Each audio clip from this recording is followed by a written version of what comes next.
Hi research. పువ్వులెన్నో విచ్చినట్టుగా చెలి నవ్వగానే నచ్చినావులే. చుక్కలెన్నో పుట్టినట్టుగా ప్రియ చూసుకోర పట్టి కోగిలి.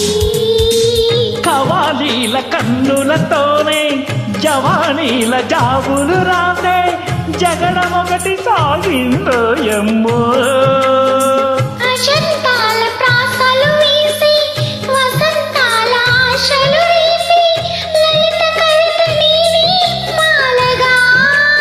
సరసకు తోరణాలు కౌగిలింత కారణాలే వంశధార నీటి మీద హంసలేఖ రాసిన ఉత్తరాల ఉర్వశి ప్రేమలేఖ ప్రేయసి అందమంత అక్షరాల హారతివ్వగా అలా అలా అదంత వేడివేనలా. నిజానికి ఇదంతా ఒట్టు నీదయ్యా. థ్యాంక్ యూ అండి రిసర్చ్.